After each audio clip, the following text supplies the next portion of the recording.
ఈ సెషన్లో తెలంగాణ సాహిత్య అకాడమీ కార్యదర్శి బాలాచారి గారు వచ్చి చేరతారు. అలాగే ఉస్మానియా విశ్వవిద్యాలయం రిటైర్డ్ ప్రొఫెసర్ వై పార్థసారథి గారు మధ్యలో వేదికకు వస్తారు. ఈ సెషన్ 6 గంటల నుంచి 7 గంటల వరకు ముందు మనతో తన స్ఫూర్తి ప్రసంగాన్ని పంచుకుంటారు మనందరికీ ఇష్టమైన విమలక్క.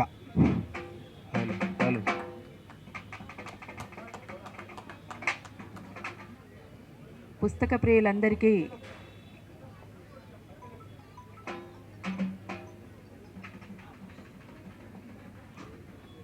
ఈ వేదికకు అనిశెట్టి రజితక్క పేరు పెట్టారు.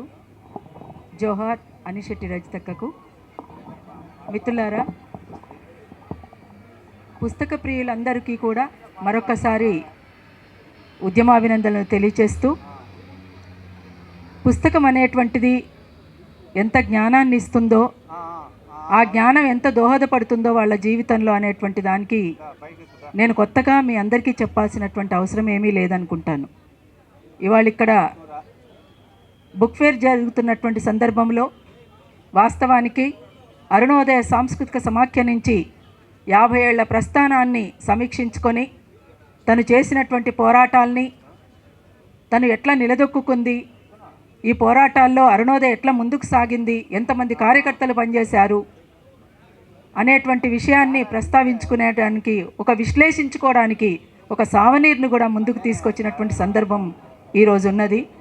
ఇక్కడే ఈ వేదిక మీదుగా మీకు సావనీర్ని కూడా అరుణోదయం 50 అనేటువంటి అరుణోదయ సావనీర్ని కూడా మీ అందరికీ మేము పరిచయం చేయదలుచుకున్నాము. ఈ రోజు నుండి అరుణోదయ సావనీర్ ఇక్కడ భూమి బుక్ ట్రస్ట్లో కానీ, గద్దర్ ఫౌండేషన్ స్టాల్లో కానీ, ఈ 2 స్టాల్స్లో మేము వాటిని పెడుతున్నాము. తప్పనిసరిగా చాలామంది ఇక్కడికి వచ్చేటువంటి మిత్రులు కానీ, ఇంకా రానటువంటి వాళ్ళు కానీ, వీక్షిస్తున్నటువంటి ప్రేక్షకులు కానీ, రేపు వచ్చిన ఈ బుక్ ఫేర్ చివరి వరకు ఆ పుస్తకాలు ఇక్కడ అందుబాటులో ఉంటాయి. తప్పనిసరిగా మీరంతా ఆ పుస్తకాలని తీసుకొని అదొక గ్రంథంలాగా మీ అందరికీ పనిచేసేటువంటి అవకాశం కూడా ఉంటుంది కనుక తప్పనిసరిగా ఆ పుస్తకాలను తీసుకోవాల్సిందిగా మేము విజ్ఞప్తి చేస్తూ ఉన్నాం. అట్లాగే నా జీవితంలో మొట్టమొదటిగా నాకు ఇష్టమైనటువంటి పుస్తకం మ్యాక్సిమ్ గోర్కీ అమ్మ పుస్తకం. అది నవలనే కావచ్చు, కానీ ఆ అమ్మ పుస్తకానికి ఉన్నటువంటి ప్రత్యేకతనే వేరు. ఎవర్ గ్రీన్ బుక్ అది. ఆ బుక్ గురించి మీ అందరికీ చాలామందికి కూడా తెలుసు, నేను కొత్తగా చెప్పేది ఏం లేదు. కానీ అనేక పుస్తకాలు మన జీవితంలో ఒక మలుపును తిప్పేటువంటి అవకాశం కూడా ఉంటుంది. కాబట్టి అందరూ కూడా ఎవరి జీవితాల్లో వాళ్లకు ఆ పుస్తకానికి ఉన్నటువంటి ప్రాముఖ్యతని ఎవరికి వాళ్ళుగా ఎక్కడికక్కడ పంచుకునేటువంటి అవకాశం కూడా ఉంటుంది. కాబట్టి ఇవాళ నా జీవితంలో మొట్టమొదట నేను ఇంటర్మీడియట్లో ఉన్నప్పుడు మేము పాల్గొన్నటువంటి సాంగ్స్ కాంపిటీషన్కి మ్యాక్సిమ్ గోర్కీ అమ్మ నవలను నాకు బహుమతిగా ఇవ్వడం అనేటువంటిది జరిగింది. అట్లా అంతేకాదు 7 తరాలు అనేటువంటి పుస్తకము, ఈ 2 పుస్తకాలు మొట్టమొదట నేను ఇష్టంగా చదివినటువంటి పుస్తకాలు. అందుకనే ఆ పుస్తకాల నుంచి సరే తర్వాత ఎప్పుడు అవకాశం వస్తే అప్పుడు పుస్తకాలు చదువుకోవటం అనేటువంటిది మనకు అలవాటే కనుక ఏ పుస్తకమైనా మనం ఇష్టపడే చదువుతుంటాం. కాబట్టి వాస్తవానికి ఎవరు స్నేహితులున్నా లేకపోయినా పుస్తకాన్ని స్నేహితులుగా మలుచుకుంటే మాత్రం వాళ్ళ జీవితంలో ఒక మంచి మలుపు తిరిగేటువంటి అవకాశం కూడా ఉంటుంది అనేటువంటిది నా అభిప్రాయంగా తెలియజేస్తూ, మేము అరుణోదయం సావనీర్ని రాగానే మేము ముందు పరిచయం చేస్తాం. తప్పనిసరిగా ఇక్కడికి వచ్చినటువంటి మిత్రులందరూ కూడా అరుణోదయం 50 సావనీర్ని తప్పనిసరిగా మీరంతా కొనుక్కొని వెళ్లాల్సిందిగా మిత్రులందరికీ కూడా సవినయంగా నేను కోరుకుంటూ, ఈ అవకాశం ఇచ్చినటువంటి యాకూబన్న గారికి, ఈ వేదికకు మరొక్కసారి అరుణోదయ సాంస్కృతిక సమాఖ్య తరఫున ఉద్యమాభినందనలు, విప్లవాభినందనలు కూడా తెలియజేస్తూ ఉన్నాం. ఇప్పుడు అరుణోదయ మల్సూర్, రాకేష్ అండ్ టీమ్ ఒక పాట పాడతారు. Thank you.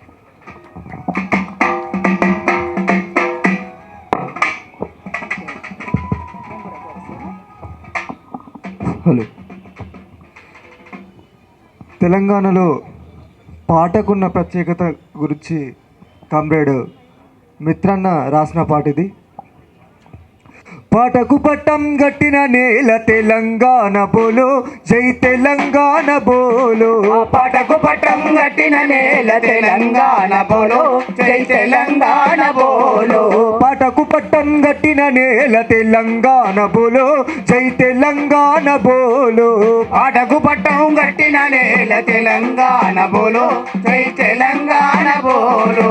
పాట పుట్టుకే పని పాట, పాటంటేనే చెమటల ఊట, పాటంటేనే చెమటల ఊట, పాటంటేనే చెమటల ఊట. పాటంటేనే ప్రజల పాట, పాటంటేనే ఉద్యమ పాట, పాటంటేనే ప్రజల పాట, పాటంటేనే ఉద్యమ పాట. పాటంటేనే విప్లవ పాట, దోపిడి గుండెలో దించిన తూట.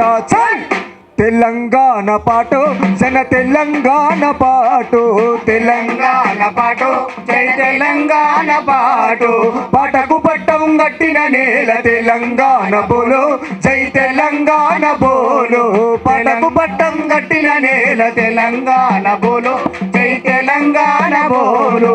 కలికి ఊగే గడ్డి పొసలను గడ్డపరలుగా చేసిన పాట, గడ్డపారలుగా చేసిన పాట, గడ్డపారలుగా చేసిన పాట. చెట్టు కొమ్మలకు ఊయలగట్టి కోయిల రాగం తీసిన పాట, కోయిల రాగం తీసిన పాట, కోయిల రాగం తీసిన పాట. నేలరాలిన సుక్కల నేరి దండల నల్లి గుండెలకేసిన, సుక్కలనే దండల నల్లి గుండెలకేసిన. నేలరాలిన సుక్కల నేరి దండల నల్లి గుండెలకేసిన. చల్ తెలంగాణ పాటు, జన తెలంగాణ పాటు, తెలంగాణ పాటు, జై తెలంగాణ పాటు. పాటకు పట్టం గట్టిన నేల తెలంగాణ బోలో, జై తెలంగాణ బోలో.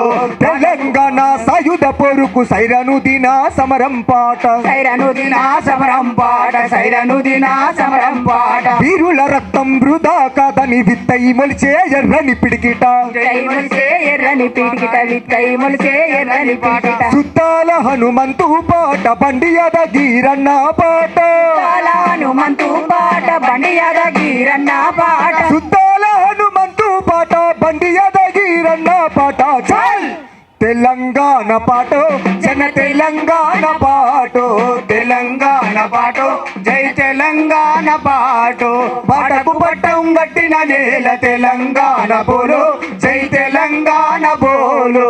పాటకు పట్టం గట్టిన నేల తెలంగాణ బోలో, జై తెలంగాణ బోలో.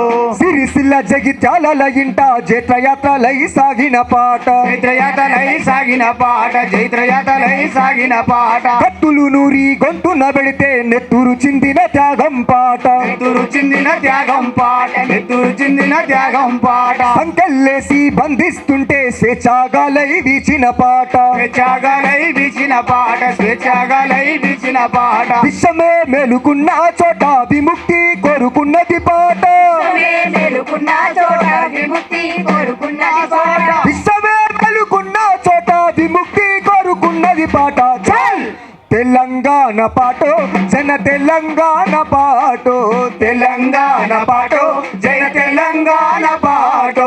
పాటకు పట్టం గట్టిన నేల తెలంగాణ బోలో, జై తెలంగాణ బోలో. తెలంగాణ బోలో, జై తెలంగాణ బోలో. తెలంగాణ బోలో, జై తెలంగాణ బోలో. వర్ధిల్లాలి ప్రజా కళలు, ప్రజా సంస్కృతి. వర్ధిల్లాలి, వర్ధిల్లాలి. జై తెలంగాణ. జై జై తెలంగాణ.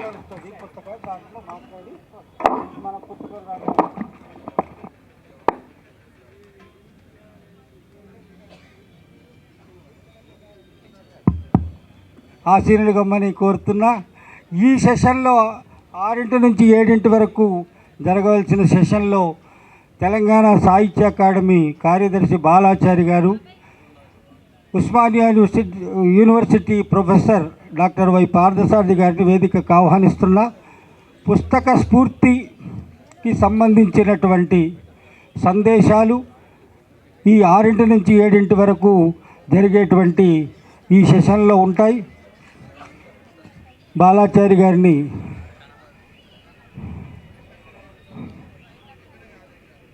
సార్ మీరు రండి. పుస్తకం ఒక దారిదీపం అనేటువంటి అంశము మన జీవితాల్లో పుస్తకము ఎట్లా ఉండింది, తర్వాత ఈ పుస్తకం ఈ సమాజానికి ఎంత అవసరం అనేటువంటి అంశాల మీద వీరు తమ జీవితానుభవాల్లోంచి మాట్లాడతారు. 6 to 7 దీనికి సంబంధించినటువంటి ఈ సెషన్. దీనికి మోడరేట్ చేయమని ప్రొఫెసర్ గారు పార్థసారథి గారిని కోరుతున్నా.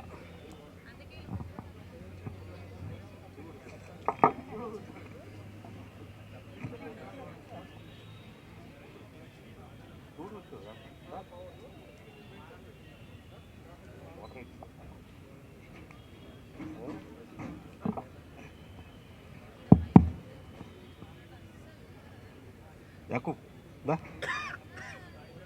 ఓకే.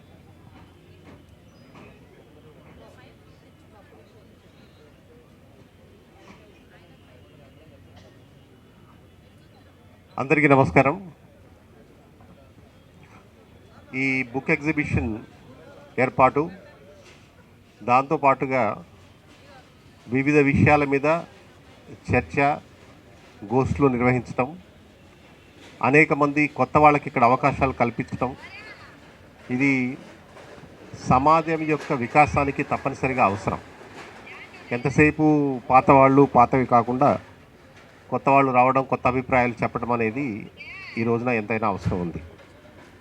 ఇందుకోసం ఈరోజు సాయంత్రం ఏర్పాటు చేసిన ఈ సమావేశానికి నన్ను ఆహ్వానించినందుకు ప్రత్యేకించి మిత్రుడు యాకూబ్ గారికి, అలాగే తోటి మిత్రుడు బాలాచారి గారికి, విమలక్క గారికి, బాలాచారి గారిని విమలక్క గారికి ఏమో ఇక్కడ ఆహ్వానం, నన్ను మోడరేట్ చేయమన్నారు కాబట్టి యాకూబ్ గారికి కృతజ్ఞతలు.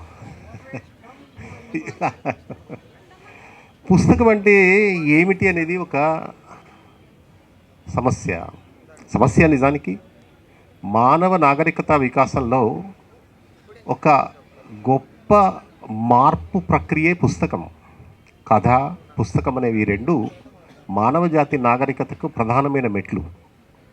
కథలెందుకు, పుస్తకాలెందుకు అనేది, కథలెందుకు, పుస్తకాలెందుకు, మనలో ఉన్న కొత్త ఆవిష్కరణలని, మన ముందు జరుగుతున్న వివిధ రకాల సామాజిక అంశాలని మన ముందుకు తీసుకురావడానికి, ప్రజలని చైతన్యపరచడానికి కథలు, పుస్తకాలు ఉపయోగపడతాయి.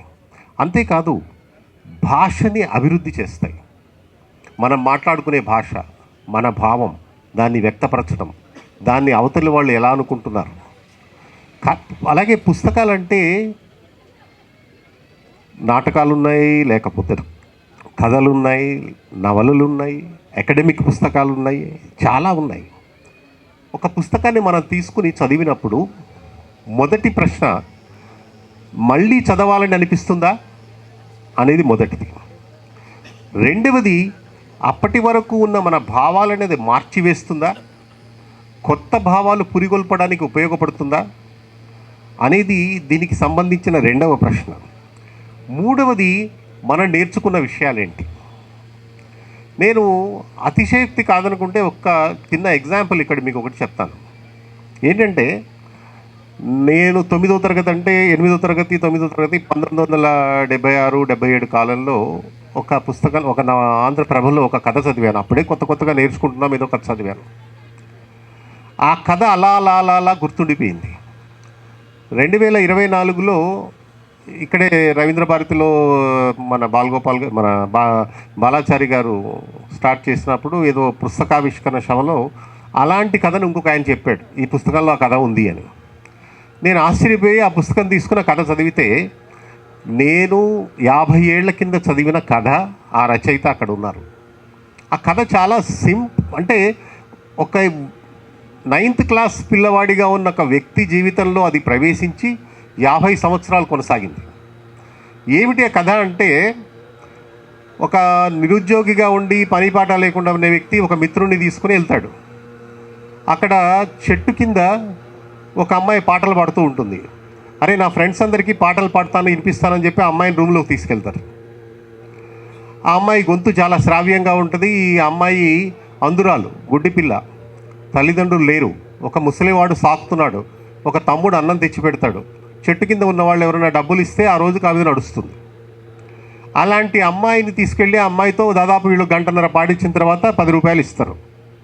10 రూపాయలు ఇచ్చిన తర్వాత ఆ అమ్మాయి అంటుంది, అయిపోయిందా అంటే అయిపోయింది అని. నన్ను ఇలా పాటలు పాడడానికి పిలిచి ఎవరు నన్ను ఇలా ఖాళీగా పంపలేదండి, వాడుకొని పంపుతారు, మీరేమి నన్ను వాడుకోరా అని అడుగుతుంది.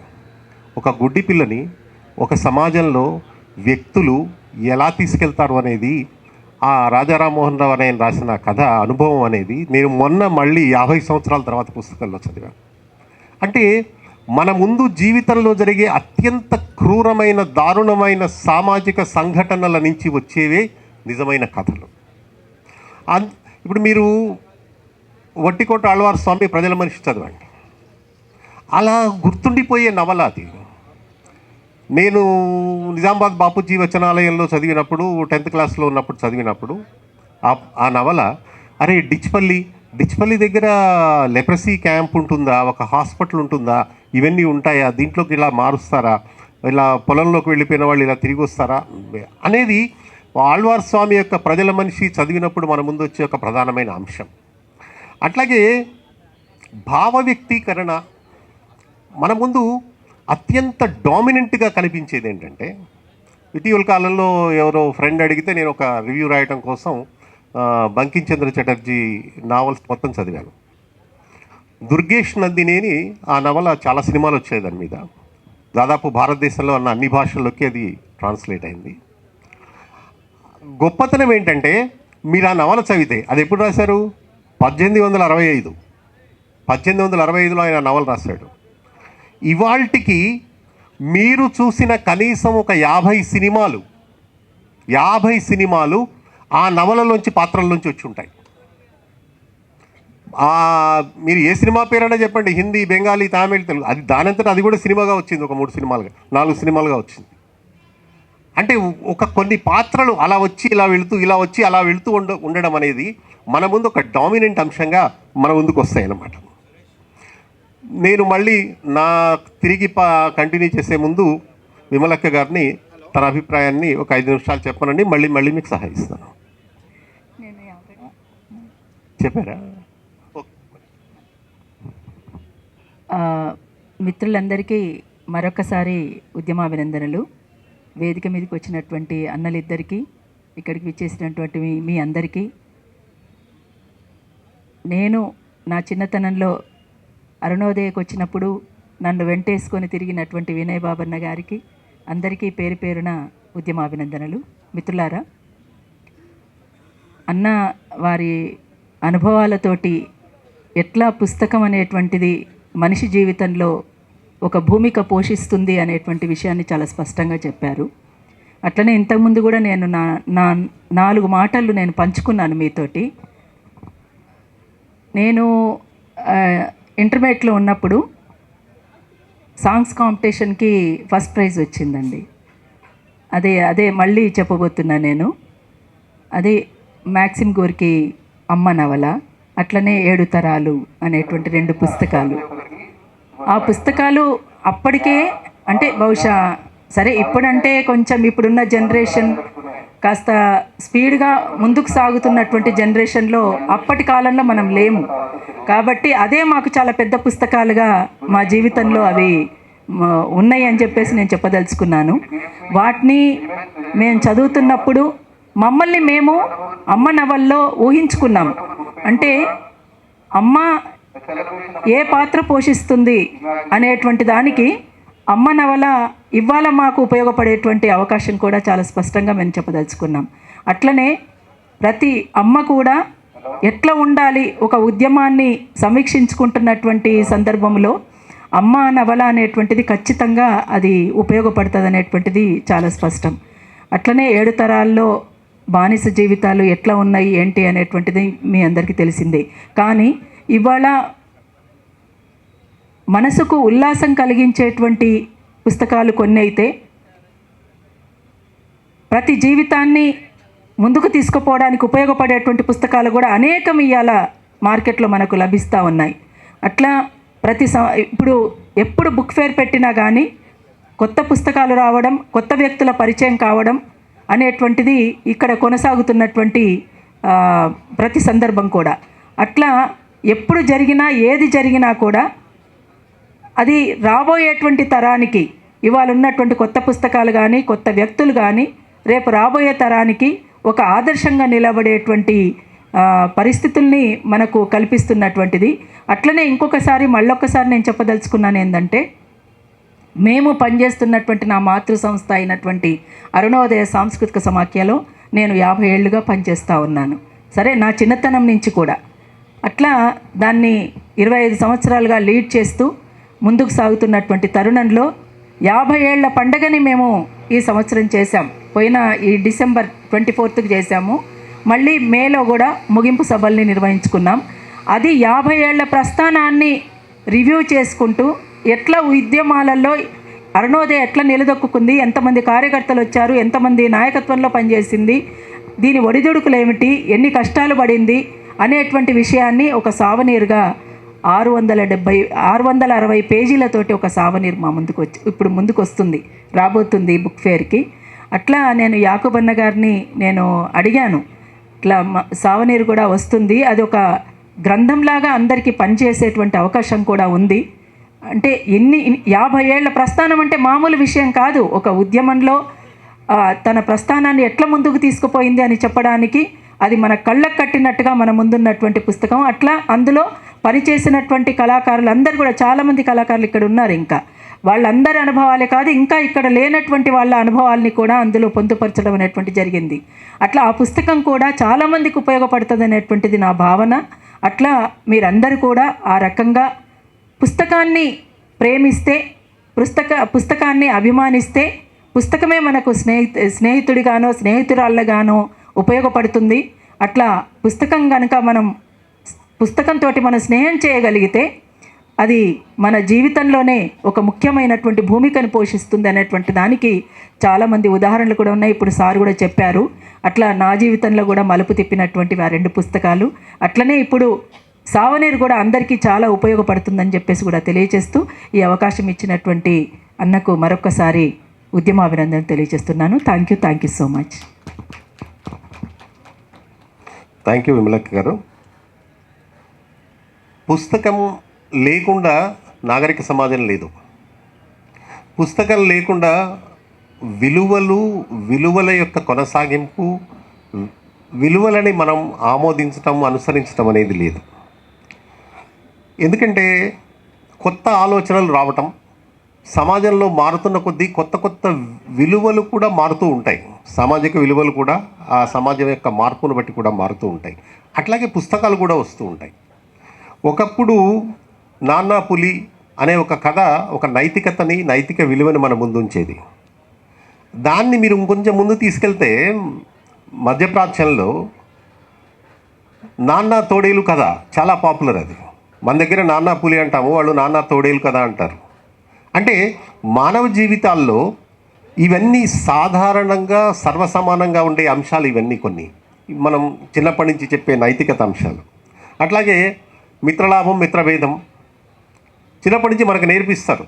తోడేలు, నక్క, తాబేలు, కొంగ, వాటి నుంచి అంటే ఒక జంతువుల నుంచి తీసుకుని ఆ జంతువుల ద్వారా కొత్త విషయాలు మనకు నేర్పించడం అనేది మానవ నాగరికత చరిత్రలో చాలా జరుగుతూ వచ్చింది.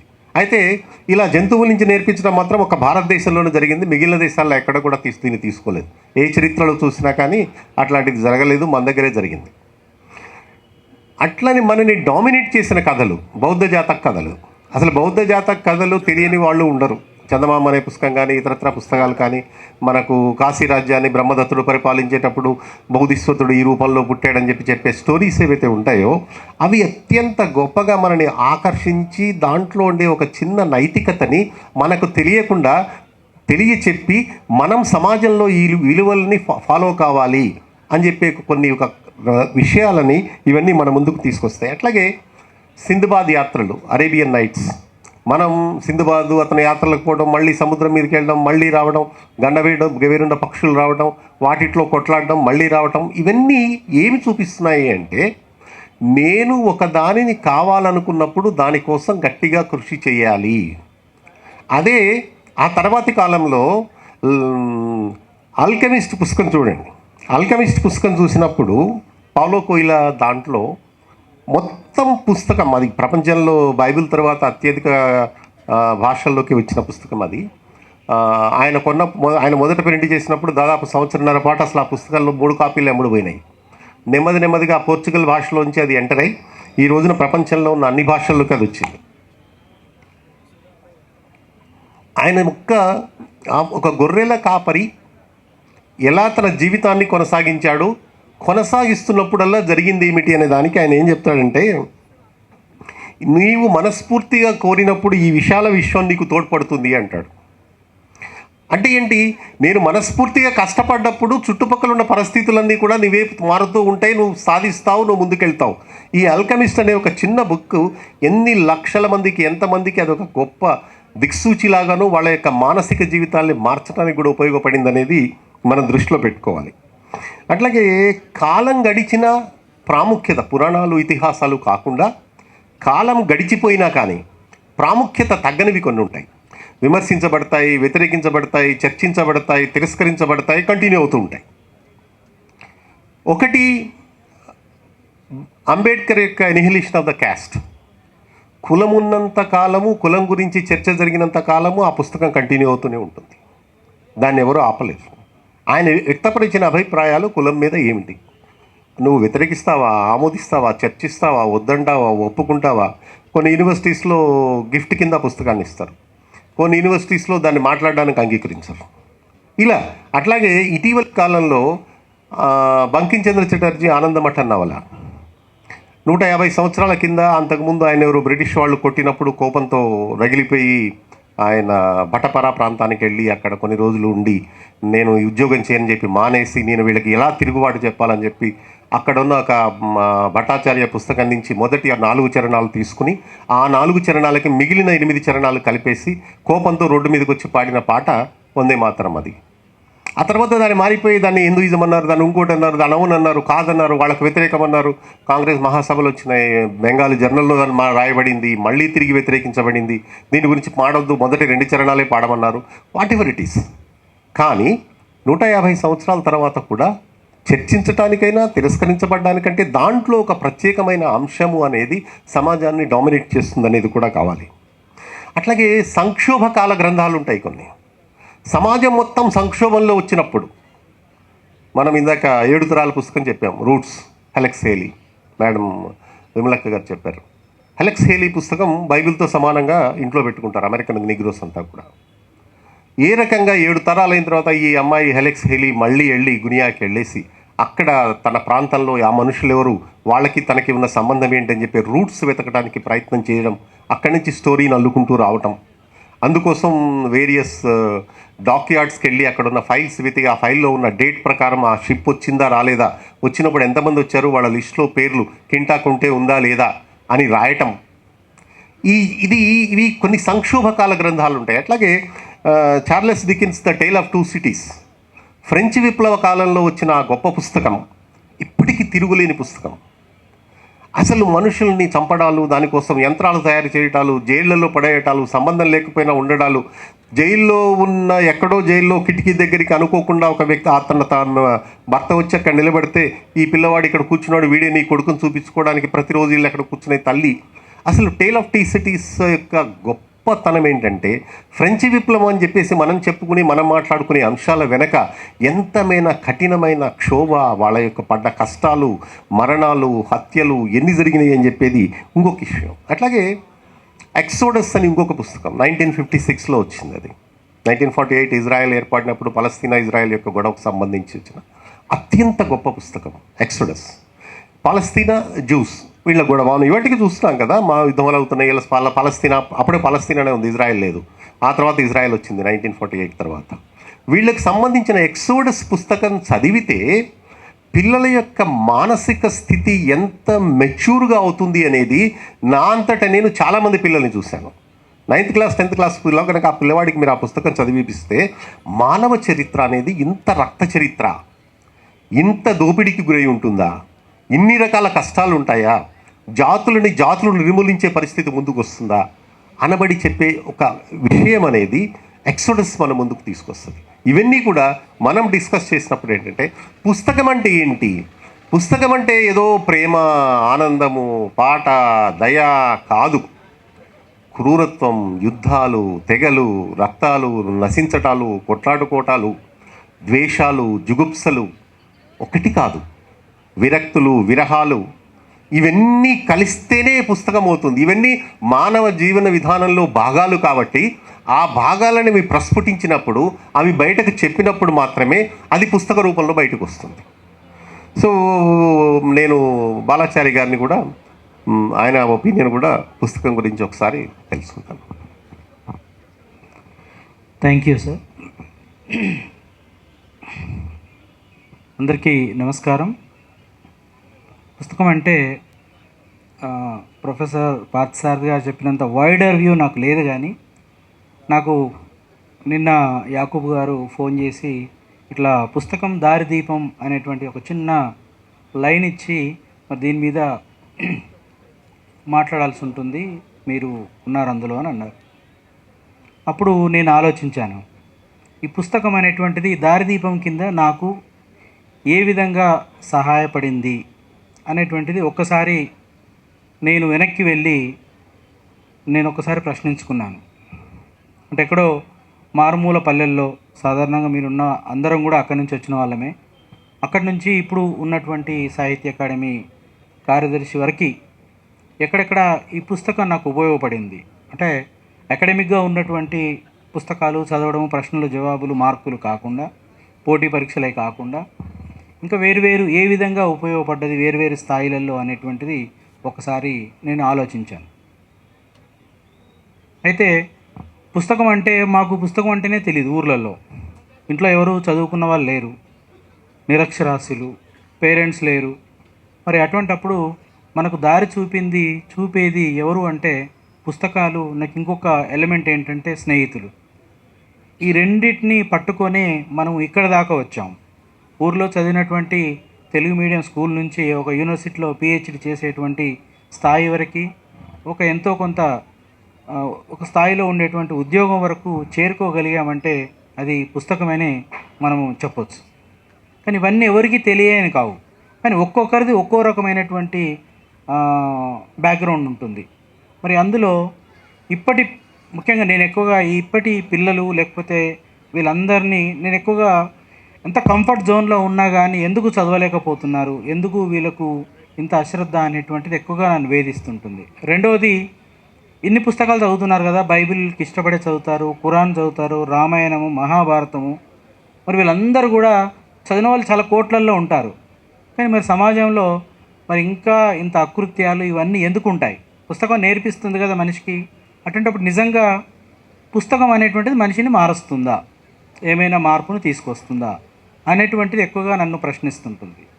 మరి ఇంకొకటి ఏంటంటే, మరి పుస్తకాల మీద మార్పు లేకపోతే, ప్రేమ లేకపోతే 38 సంవత్సరాలుగా ఈ బుక్ ఫెయిర్కి ఇంత పెద్ద ఎత్తున పాఠకులు రావడము, కొనడము అనేటువంటిది ఎందుకు జరుగుతుంది? అంటే పుస్తకము నిన్ను తప్పకుండా ప్రభావితం చేస్తుంది. కానీ నువ్వు రామాయణం అంతా చదివినా కూడా అందులో నువ్వు ఏది తీసుకోవాలో అది తీసుకుంటావు. అంతేకాని మొత్తం రామాయణంలో నీకు రావణుడే నచ్చవచ్చు, లేకపోతే రాముడే నచ్చవచ్చు. అట్లా మా ఇంట్లో సీతాదేవి రాముడు అని చెప్తే నో రాముడు అంటే వాళ్ళకి ఇష్టం ఉండదు. అంటే మా ఇంట్లో ఉన్నటువంటి, ఎందుకంటే రాముడు సీతను కష్టపెట్టాడు కాబట్టి. అంటే ఒక్కొక్కరి వ్యూ ఒక్కొక్క రకంగా ఉంటుంది. అటువంటప్పుడు మరి పుస్తకాలు మనల్ని ఏ విధంగా నడిపిస్తాయి అని అంటే, మనకు ఒక మార్గాన్ని చూపెట్టడానికి మాత్రం తప్పకుండా పుస్తకాలు అనేటువంటివి ఉపయోగపడతాయని నేను భావిస్తాను. ముఖ్యంగా బుజ్జాయి, తర్వాత చందమామ, బాలమిత్ర ఇటువంటి పుస్తకాలు చదివిన తర్వాత మొట్టమొదట నేను చదివినటువంటి పుస్తకము సత్యశోధన, మై ఎక్స్పెరిమెంట్ విత్ ట్రూత్ అనేటువంటిది. మా ఊర్లో నాకంటే సీనియర్ అయినటువంటి మా ఫ్రెండు ఆయన పుస్తకం తీసుకొని ఒకసారి నాకు చూపించాడు, అది చదవమని చెప్పాడు. అందులో గాంధీ గారు చాలా నిర్భయంగా, ఎటువంటి జంకు లేకుండా తన యొక్క అనుభవాలన్నింటినీ కూడా, సత్యంతో ఉన్నటువంటి అనుభవాలన్నింటినీ కూడా తను పూసగుచ్చినట్టు చెప్తాడు. అదేవిధంగా ఎవరిని నొప్పించకుండా మనం అనుకున్నది ఏ విధంగా సాధించాలనేటువంటి ఆ సత్యాగ్రహ పద్ధతులన్నీ కూడా మనం ఆ పుస్తకంలో చూడవచ్చు. అట్లా ఒక రకంగా మనసులో ఇప్పటికీ కూడా ఆ పుస్తకం అనేటువంటిది నాలో చాలా ప్రభావాన్ని చూపింది. అంటే ఎవరిని ఎక్కువగా ఏం బాధించకుండా మనం ఏ విధంగా వాళ్ళతో ప్రవర్తించవచ్చు, అదేవిధంగా ఎప్పుడు కూడా అబద్ధం ఆడకుండా ఉండడానికి మనం మ్యాక్సిమం ప్రయత్నం చేయాలి. నేను కూడా అదే ఇప్పటివరకు కూడా ఎప్పుడు కూడా అబద్ధం ఆడడానికి నేను ప్రయత్నం ఎప్పుడు చేయను. భయం కూడా అబద్ధం ఆడాలంటే కూడా. సో అటు దాని సమస్యలు కూడా వస్తాయి. కానీ మనకెందుకో ఆ చిన్నప్పుడు మైండ్లో వచ్చినటువంటిది ఏదైతే ఉందో, చోటు చేసుకున్నటువంటిది ఏదైతే ఉందో, అది ఇప్పటికీ నన్ను నడిపిస్తుంది. అంటే ఆ పుస్తకాలు మనకు అలవాటు చేసినటువంటి విలువలు ఏవైతే ఉన్నాయో, ముఖ్యంగా చిన్నప్పుడు ఆ విలువలన్నీ కూడా మనకి అట్లే ఉంటాయి. తర్వాత మనము వినోదం కోసం చదవచ్చు, లేకపోతే ఇంకా వేరే పరీక్షల కోసం చదవచ్చు. కానీ వీటన్నిటికంటే ఎక్కువగా మనము చిన్నతనంలో మన మెదడులో కూర్చున్నటువంటి ఆ అంశాలు ఏవైతే ఉన్నాయో మనల్ని ఎప్పటికీ అలాగనే ఉంచుతాయి. మనం ఏదో చేయాలన్నా కూడా ఆ తప్పు చేయబుద్ధి కాదు. సో అటువంటి విలువలు ఉన్నటువంటి పుస్తకాలు చదవడం చిన్నప్పుడు అనేటువంటిది చాలా గొప్ప ఒక దారిదీపం అవుతుందని నేను బలంగా నమ్ముతాను. తర్వాత కొద్ది కాలం తర్వాత ఒక ఏజ్ వచ్చిన తర్వాత 12th తర్వాత డిగ్రీలోకి వచ్చిన తర్వాత వివేకానందుని యొక్క పుస్తకాలు అలవాటు అయ్యాయి. ఇక్కడ వివేకానందలో ఇన్స్టిట్యూట్ ఆఫ్ ఎక్సలెన్స్లో రామకృష్ణ మఠంలో పొద్దున్న 5 గంటలకు వచ్చి స్పోకెన్ ఇంగ్లీష్ క్లాసెస్ వినేవాళ్ళం. ఊరు నుంచి వచ్చాం కదా, మనకు ఇంగ్లీషు కొంచెం స్పోకెన్ ఇంగ్లీష్ అవన్నీ నేర్చుకోవాలని పొద్దున్నే వచ్చేది.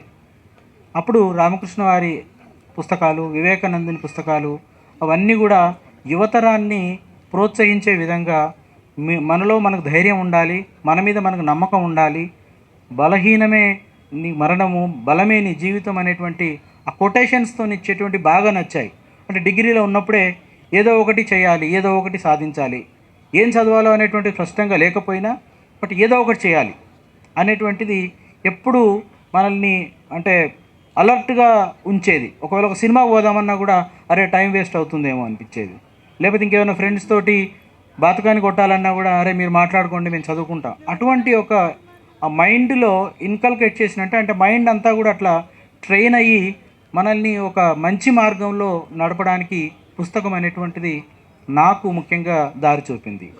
దీని తర్వాత కొంతకాలం తర్వాత ఈ పోటీ పరీక్షలు చదువుతున్నప్పుడు మాకు ప్రొఫెసర్ జీవి సుబ్రహ్మణ్యం గారు కోచింగ్లో చెప్పేవారు. అందులో మహాప్రస్థానం గురించి చాలా అద్భుతంగా చెప్పేవారు. సో మహాప్రస్థానంలో ఉన్నటువంటి ఆ పద్యాలు ఏవైతే ఉన్నాయో, మరో ప్రపంచం మరో ప్రపంచం, ఇవంటే ఆయన పలుకుతూ ఉంటే ఒక రిథమిక్గా ఆ పాఠాలను చెప్తూ ఉంటే ఏదో రకమైనటువంటి ఉద్వేగము, ఆవేశము ఇవన్నీ కలుగుతూ ఉండేది.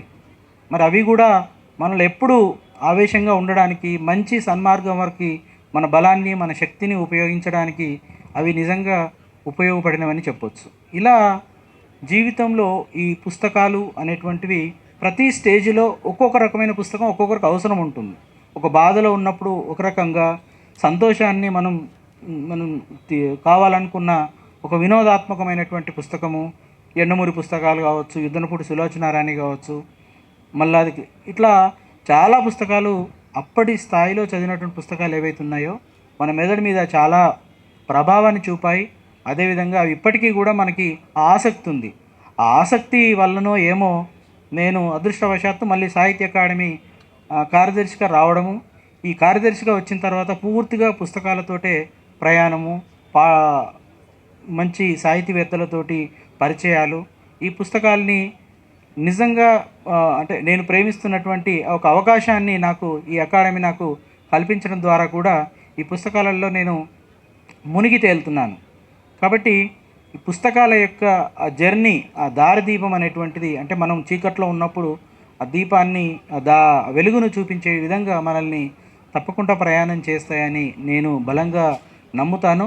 పుస్తకం లేకపోతే అసలు జీవితమే లేదు ఎవరికైనా కూడా అని నేను బలంగా నమ్ముతూ మరి తర్వాత సార్ మాట్లాడతారు.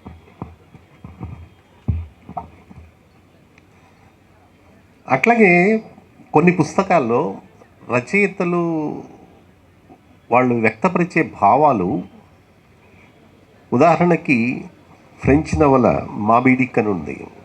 ఎప్పుడో నేను ఇంటర్మీడియట్లో దాని తెలుగు ట్రాన్స్లేషన్ చదివాను. హెర్మన్ మెన్వెల్లీ అని ఒక ఫ్రెంచ్ రచయిత రాసిన అది ఏమి అంటే సముద్రమాల మీద తిమింగలాలను వేటాడడానికి వెళ్ళేవాళ్ళు ఎవరైతే ఉండేవాళ్ళు, అలా వేటాడడానికి వెళ్ళిన ఒక వేటగాడు ఒక తెల్ల తిమింగలంతో కొట్లాడి మొత్తం అంతా నాశనం అయిపోతుంది. ఆ తెల్ల తిమింగలాన్ని తిరిగి చంపాలని చెప్పి మళ్ళీ వెనక్కి వస్తాడు. వస్తున్నప్పుడు తిరిగి వెళ్ళేటప్పుడు రకరకాల మనుషులు అతను పరిచయాలు అవుతాయి. ఇదంతా కూడా 16వ శతాబ్దంలో స్టోరీ బ్యాక్గ్రౌండ్లో జరిగిందంతా కూడా. పూరీలు దాచుకునే వాళ్ళు, ఎందుకే మనిషి పూరీలు దాచుకుంటారంటే అన్నం తినడానికి ప్లేట్లోనూ సముద్రం మీద ఏం దొరకవు కాబట్టి ఆ పుర్రెల్లో కలుపుకొని తింటామని చెప్పేసి కొంతమంది మనుషులు రకరకాల పాత్రలను అతను మన ముందుకు తీసుకొస్తాడు. ఆశ్చర్యంగా ఉంటుంది అనమాట. చివరికి పసిఫిక్లో వీళ్ళు వెళ్తారు, ఎక్కడ అంతా ప్రశాంతంగా ఉంటుంది, ఓడంతా దెబ్బతింటుంది. అప్పుడు ఇది వీడికి ఆ తెల్ల తిమింగలం 15 సంవత్సరాల తర్వాత మళ్ళీ కనిపిస్తుంది.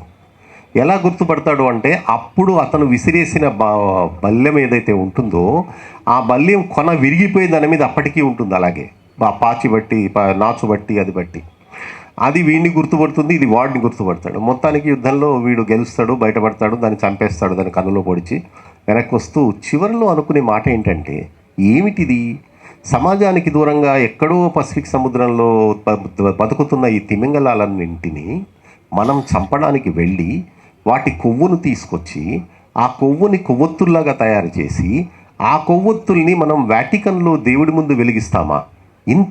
ఇంత రాక్షసత్వం మనకు అవసరమా అనేది ఆ పుస్తకంలో మనకు రైట్ చేసిన ఇష్యూ. స్టోరీ 450 పేజీలు కొట్లాట, పసిఫిక్ మహాసముద్రంలోకి వెళ్ళిపోవడం, తిరగడము, కొట్లాడడము, నరమాంస భక్షకులు దొరుకుతూ ఉండడము, పుర్రెలో తినడము, ఇవన్నీ ఒక ఎత్తు అయితే అంతిమంగా ఆ పుస్తకం రైట్ చేసిన క్వశ్చన్ ఏంటనేది ఒక పాయింట్. అట్లాగే మనం అనువాద పుస్తకాలు చూస్తాం. బాలాచారి గారు ఈ మధ్యకాలంలో జ్ఞాన్పీఠ్ రచనలన్నింటినీ కూడా చంద్రభాగ అనే పేరుతో ట్రాన్స్లేట్ చేయించి జ్ఞాన్పీఠ్ ఇంపార్టెంట్ కథలన్నింటినీ ఒక పుస్తక రూపంలో వేశారు. చంద్రభాగ మొదటి పేరుతో ఉన్న ఒడియా స్టోరీ, అమ్మాయికి కింద భాగం అంతా చచ్చుబడిపోయి ఉంటుంది. డాక్టర్ వస్తాడు, సైక్రియాటిస్ట్ వస్తాడు, ఇంకోళ్ళు వస్తారు, తండ్రి వస్తాడు, ఆమె బాధ చూడలేకపోతాడు. ఏమమ్మా మా అమ్మాయిని ఎలాగన్నా చంపేసేయండి, ఇది తట్టుకోలేదు, అమ్మాయి కూడా రెడీగా ఉంది అనే పాయింట్ నుంచి ఉంటుంది. చివరి కంక్లూషన్ ఏంటంటే ఆమె ఏమంటుందంటే, సగం శరీరంతో ఉన్న జగన్నాథుడు, పురి జగన్నాథుడు ఒక్క విగ్రహం అనేది సగం శరీరంతో ఉంటుంది. ఆ జగన్నాథుడిని ప్రపంచమంతా కొలుస్తున్నప్పుడు ఈ కోల్పోయిన శరీరంతో నేనెందుకు బతకలేను అని ఆమె రైజ్ చేస్తుంది క్వశ్చన్ చంద్రభాగ. అసలు అంటే ఇది చూడగానే మనకేమనిపిస్తుంది, మన సమస్యలన్నీ చాలా చిన్నవి, కింది నుంచి మొత్తం ఇదైపోయిన శరీరం కదలలేని నిర్జీవ స్థితిలో ఉన్న బాడీలో ఆ అమ్మాయి యొక్క స్థిరత్వం ఏంటంటే పెయింటింగ్ గీస్తాను, నేను వేస్తాను తప్పనిసరిగా అని చెప్పే ఒక కోరికని ఆమె తీసుకుంటూ దేని నుంచి ఆమె స్ఫూర్తి పొందింది? సగం శరీరంతో ఉన్న జగన్నాథుడు ప్రపంచాన్నే వేలగాలింది, నేను ఆఫ్టర్ ఆల్ దీన్ని ఇలాంటి వాటిని చాలా వాటిని ఎదుర్కొంటాను అని చెప్పేది. అందుకని కొన్ని అనువాద కథలు, అనువాద నవలలు ఏవైతే ఉంటాయో మన ముందు కొత్త విషయాల్ని మన ముందుకు తీసుకొస్తాయి. ఉదాహరణకి భైరప్ప యొక్క పర్వ పుస్తకం చదివితే మహాభారతాన్ని ఈ రూపంలో కూడా అర్థం చేసుకోవచ్చా? 670 పేజీల దాన్ని ఆయన ఒక రకంగా చెప్పాలంటే డిటెక్టివ్ నవల్లాగా రాశాడు. మనకు తెలియని చాలా విషయాలు ఆయన దాదాపు నాకు మర్చిపోయామని తెలియదు కానీ దాదాపు 8-9 ఏళ్ళు కుటుంబాన్ని వదిలిపెట్టి ఉత్తర భారతదేశంలో ఈ కథ జరిగిన ఉన్న ప్రతి ప్రాంతానికి, ప్రతి తోటకెళ్ళి నిజంగా అలా తెగలు ఉన్నాయా, 5 భర్తల్ని చేసుకునే తెగ ఉందా, ఆ తెగను ఐడెంటిఫై చేస్తాడు. ద్రౌపది అనే మన ఏదైతే స్టోరీ ఉందో అలాంటి తెగలు ఉన్నాయి, 5 భర్తలు చేసుకునే స్త్రీ ఉంది, ఇలా ఉంది అని చెప్పేసి తీసుకొచ్చి ఆయన పర్వ మహాభారత పుస్తకాన్ని రాశాడు. వంశవృక్షం ఆ తర్వాత సినిమాగా వచ్చింది, చాలా సూపర్ హిట్ అయింది. అలాగే శివరాం కారంతి యొక్క మరల సేద్యం అని చెప్పే ఒక పుస్తకం, మరల సేద్యం అని, ఇది కూడా కన్నడ లాంగ్వేజ్ నుంచి తెలుగులోకి వచ్చింది.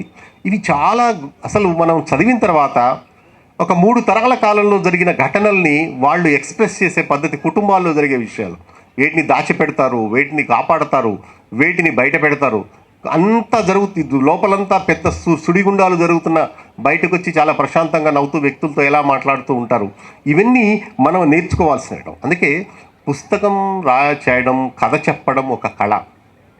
ఈ కళ ఎంత అంటే మానవ జీవిత చరిత్రలో సాంఘిక, రాజకీయ, కుటుంబ అన్ని అంశాలను ప్రభావితం చేసే పుస్తకాలు ఈరోజు మన ముందుకున్నాయి. నేనేవో కొన్ని పుస్తకాలను రెఫరెన్స్ ఇస్తున్నాను అంటే అవి మాత్రమే అని కాదు. ఇవన్నీ రిఫరెన్స్ ఇవ్వడానికి గల కారణాలు ఏంటంటే అంతిమంగా ఆ పుస్తకం మన మీద ఎలాంటి ప్రభావాన్ని చూపించింది.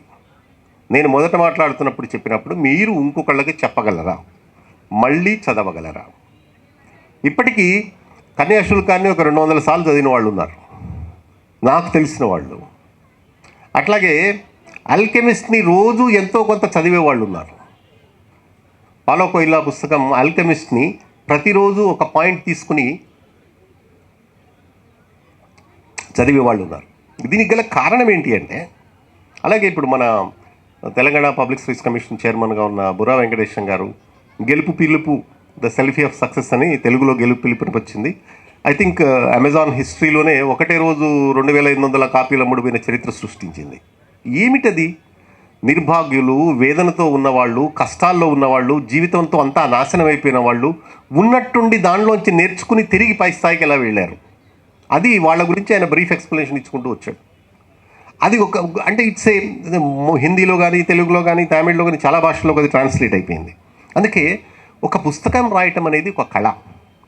ఆ కళ సమాజంలోని ఇతివృత్తాన్ని తీసుకుని మన ముందుకు తీసుకొచ్చి చెప్తే ఆ కళకు నిజంగా ప్రజలు దాన్ని అంగీకరిస్తారు. ఇతర వ్యక్తుల ఎదుగుదలని, వైఫల్యాలని, కష్టాలని మన ముందుకు తీసుకొచ్చినప్పుడు ఇలాంటిది ఉంటుందన్నమాట. అలాగే ఒక రకమైన విచిత్రమైన మానసిక స్థితికి మనందరం ఎంటర్ అవుతాం. ఏదో ఒక రచయిత చెప్తాడు, జపనీస్ యాంగిల్ ఉంది. ప్రతి మనిషికి 3 ముఖాలు ఉంటాయట. 1 పబ్లిక్కి చూపించే ముఖం, 2 కుటుంబానికి చూపించే ముఖం, 3 రూమ్లోకి వెళ్ళిన తర్వాత తన అద్దంలో తను చూసుకునే ముఖం. ఈ కుటుంబంలో కూడా తన బాధని చెప్పుకోలేని సమాజం ఈ రోజునున్న సమాజం. నేను ఇలాంటి బాధపడుతున్నాను అని ఇంట్లో భార్యా పిల్లలకి చెప్పుకోకుండా దాచుకోవాల్సి వస్తుంది. అలాగే వాళ్ళు కూడా చేస్తున్నారు. బయటకు వచ్చేసరికి మేమంతా యునైటెడ్గా ఉన్నాం, గొప్పగా ఉన్నామని చెప్తాం. తలుపు వేసుకున్న తర్వాత నా ముఖాన్ని నేను చూసుకున్నప్పుడు ఇన్ని వాదనలో నేను ఉన్నాను, దీన్ని ఎలా బతకాలని చెప్పి బయటకు వస్తాం. ఇలాంటి మానసిక స్థితుల నుంచి బయటపడడానికి కూడా పుస్తకాలు చాలా వచ్చాయి. అంటే సమకాలీన సాహిత్యం, పాతక సాహిత్యం కాకుండా సమకాలీన సాహిత్యంలో అట్లాగే ఇది రజని అని బంకించన్ చటర్జీ ఒక నావలో ఉంటుంది. అది ఇప్పటికీ అసలు ఆయన దాన్ని తిప్పే పద్ధతి, ఆ కథని నడిపించే పద్ధతే మనకు అర్థం కాదు. చాలాసేపు కపాలకుండల, రజని అని చెప్పి ఉంటాయి. పేర్లు చూస్తే మనం అంతా ఏమిటో అనుకుంటాం, కానీ ఇన్ రియాలిటీ మన ముందు ఆ రోజున 1860-70లో సమాజంలో జరుగుతున్న ఘటనలు ఇప్పటికీ మన ముందు రిపీట్ అవుతున్నాయా అన్నట్టుగా ఆయన పుస్తకాలు రాశాడు. అట్లాగే ఎండమూరి వీరేంద్రనాథ్ రాశాడు చెంగల్వ పూదండ, పర్ణశాల. ఒక 2 డిఫరెంట్ యాంగిల్స్, అంటే ఒకే రచయిత విభిన్న పరిస్థితుల గురించి రాయటం. అట్లాగే తప్పు చేద్దాం రండి అని ఓపెన్గా చెప్పిన వ్యక్తులు ఎవరు లేరు, వీరేంద్రనాథ్ తప్ప. రండి తప్పు చేద్దాం రండి. తప్పు చేసినప్పుడే కదా తప్పులోంచి నువ్వు గుణపాఠం నేర్చుకుంటావు. తప్పు చేయకుండా అన్ని అమ్మ జాగ్రత్తగా ఉన్నానంటే ఎట్లా? కాలితేనేది కాలిందని తెలుస్తుంది, పడితేనే ఇరుగుతుందని అర్థమవుతుంది, అప్పుడే సైకిల్ దొక్కడం నేర్చుకుంటావు. అలాగే సమాజంలో కూడా ఇవేంటంటే మనకు వివిధ రకాల మానసిక స్థితిగతుల నుంచి బయటపడడానికి మనకు ఉపయోగపడే పుస్తకాలు. అందుకే సమాజం యొక్క సుడిగుండాల్లో దారి తప్పినప్పుడు, సంబంధం లేని యొక్క రొంపిలోకి నువ్వు లాగబడి గుంజినప్పుడు, అసహాయత పెరిగిపోయినప్పుడు ఎవరు నీకు దారి చూపిస్తారో?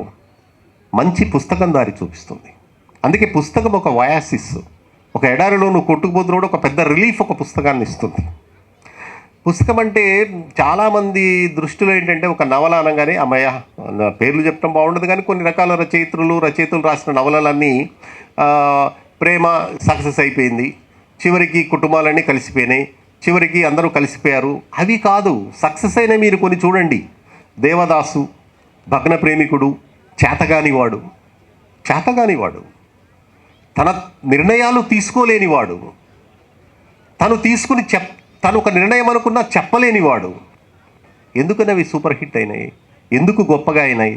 ఎందుకని అన్ని భాషల్లో నడుస్తున్నాయి అంటే ఇవన్నీ సమాజంలో మనందరం అనుభవించే బాధలే. మనం కూడా నిర్ణయాలు తీసుకోలేము, మనం తీసుకున్న నిర్ణయాన్ని బయటకు చెప్పలేము. చెప్పినవాడు ఆమోదించడో లేడని చెప్పేసి మళ్ళీ ఒక అహంభావాన్ని ముందు పెట్టుకుని దాంతో డామినేట్ చేసే ఒక పితృస్వామిక వ్యవస్థలో మనం బతుకుతాం. స్త్రీల మీద వాళ్ళకి మనకు అలాంటి అవకాశం ఇవ్వం. అందుకే ప్రేమ, వాత్సల్యము ఇట్లాంటివే కాదు. మన ముందు పుస్తకాల్లో బాధ, దుఃఖం, ఆక్రోశం, ఆవేదన వీటికి సంబంధించి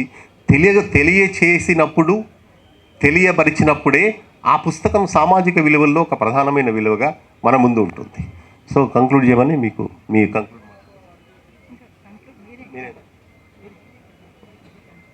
ఒక మాట చెప్పండి, నేను కంక్లూడ్ చేస్తాను. ఫైనల్.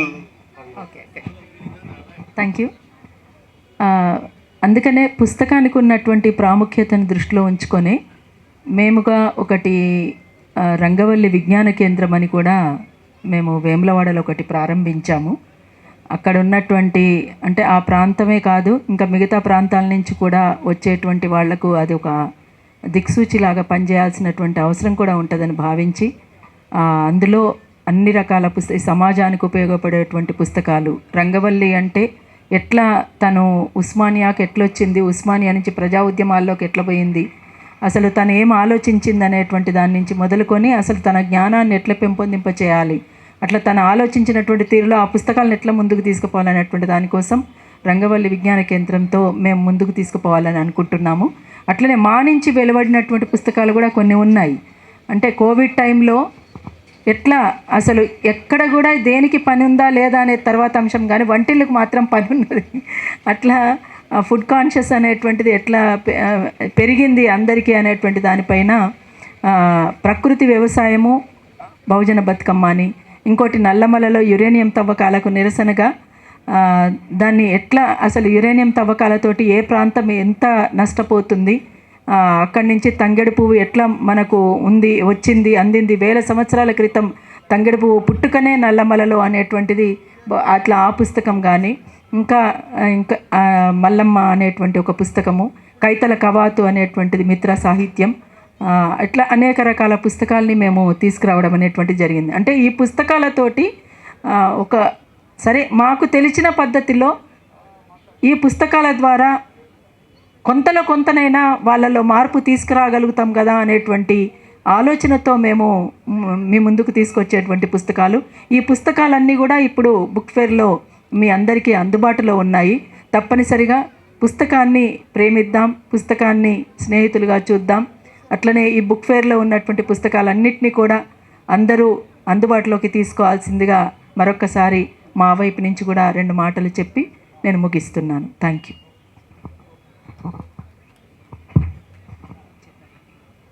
చివరిగా పుస్తకం అంటే ఏమిటి అన్నదానికి జవహర్లాల్ నెహ్రూ ఇందిరాగాంధీకి ఉన్నప్పుడు రాస్తాడు, ఒక లెటర్ ఉంటుంది. ఇది ఈ డిస్కవరీ ఆఫ్ ఇండియాలో లేదు, లేకపోతే గ్లింప్సెస్ ఆఫ్ ద వరల్డ్ హిస్టరీలో లేదు, లెటర్స్ టు మిసెస్ గాంధీలో కూడా లేదు. ఇది చాణక్య అనే పేరుతో ఆయన ఆ కలం పేరుతో రాసిన ఒక పారాగ్రాఫ్ ఉంటుంది, బుక్ అంటే ఏమిటి అనేది. దాన్ని వెతకడానికి మాకు ఒక మిత్రుడు ఇట్లాగే ఒకరోజు ఫోన్ చేసి అడిగి, సార్ మీరు ఎక్కడైనా వెతుకుతారు అంటే 3.5 రోజులు ఎతికినా దొరకకపోతే బెంగాల్లో ఒకళ్ళకి ఫోన్ చేసి ఆ పాయింట్ నుంచి తెప్పించాం. దాని ప్రిసైజ్ పాయింట్ ఏంటంటే ఆయన ఏం చెప్తాడంటే, ఒక పుస్తకానికి నిజమైన పరీక్ష ఏమిటంటే అది సమకాలీనుల చప్పట్లతో కాక దానిలోని సత్యం, భావం మనిషి హృదయాలను తాకి రచయిత మరణించిన తర్వాత కూడా దశాబ్దాలు శతాబ్దాలు కూడా జనజీవనంలో కొనసాగినప్పుడే అది నిజమైన పుస్తకం అంటాడు నెహ్రూ. మన ముందు కూడా చాలా పుస్తకాలు 50 ఏళ్ళు దాటిపోయి ఇంకా ఇప్పటికీ ఆ పుస్తకంలో కానీ అది గొప్ప పుస్తకం అని చెప్పేసి మనం ఎదురు చూస్తున్నాము. అందుకని ఈ మంచి పుస్తకం అదొక వయాసిస్సు, ఎడారిలో అలసిపోయిన వాళ్ళకి నీళ్ళు ఇస్తుంది, కష్టాల్లో ఉన్న వాళ్ళకి ఒక కాంతిరేఖలాగా దారి కూడా చూపిస్తుంది. కాబట్టి మనందరం పుస్తకాన్ని ప్రేమిద్దాం, పుస్తకాన్ని చదువుదాం. తప్పనిసరిగా మారిపోయి పుస్తకం ఎవరో మాట్లాడుతుంటే బ్రాడ్కాస్ట్లో వింటున్నాను అని కాకుండా దాన్ని చదివితే ఆ భావం మనలోకి ఎంటర్ అయినప్పుడు మనం పొందే ఆనందం అనేది జీవితంలో పొందే ముఖ్యమైన ఆనందాల్లో ఒకటిగా నిలుస్తుంది. అందుకు నాకు ఈ అవకాశం ఇచ్చినందుకు తెలంగాణ సాహిత్య అకాడమీ, అట్లాగే చాలా దశాబ్దాల మిత్రుడు యాకూబ్కి, ఒకటే రూమ్లో ఉండి ఒకటే అన్నం తిని ఒకటే కష్టాలు పడి ఒకటే దెబ్బలు తిన్న వ్యక్తులం మేమంతా కూడా రకరకాలుగా. సో కాబట్టి మిత్రుడు యాకూబ్కి నా యొక్క ప్రత్యేకించి కృతజ్ఞతలు. Thank you very much. మీ అందరికీ కూడా నా కృతజ్ఞతలు సార్. ఈ పుస్తక స్ఫూర్తి ఇప్పుడు ప్రసంగించిన ముగ్గురు కూడా వివిధ రంగాల్లో నిష్ణాతులు. నిజానికి కూడా ఒక్కొక్కరి ప్రసంగం చాలా స్ఫూర్తిదాయకంగా కొనసాగింది. అయితే వీరికి హైదరాబాద్ బుక్ ఫేర్ తరపున ఒక చిన్న సన్మానం. సంగిశెట్టి శ్రీనివాస్ గారు తెలంగాణ చరిత్ర పరిశోధకులు, సాహిత్య చరిత్ర పరిశోధకులు. నిరంతరం వారు సాహిత్యంలో, తెలంగాణ సాహిత్యంలో మట్టిలోని మాణిక్యాలగా తెలంగాణ సాహిత్యానికి ప్రతి వారము కవులను, రచయితలను నిరంతరం పరిచయం చేస్తున్నారు.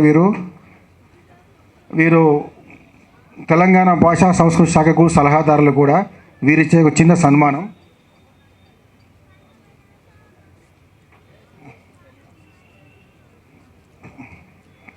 సంగశెట్టి శ్రీనివాస్ గారు విమలక్క గారికి.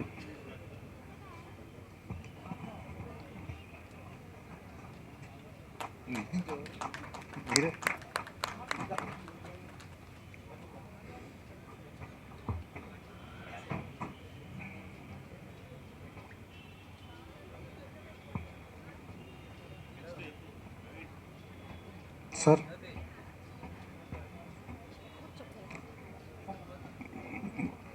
ప్రొఫెసర్ వై పారసారథి గారికి సంగశెట్టి శ్రీనివాస్ గారిచే చిన్న సత్కారం.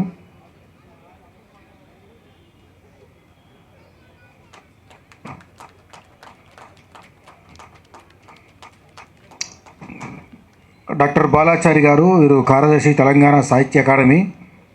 వీరిని సంగశెట్టి శ్రీనివాస్ గారు సత్కరిస్తారు.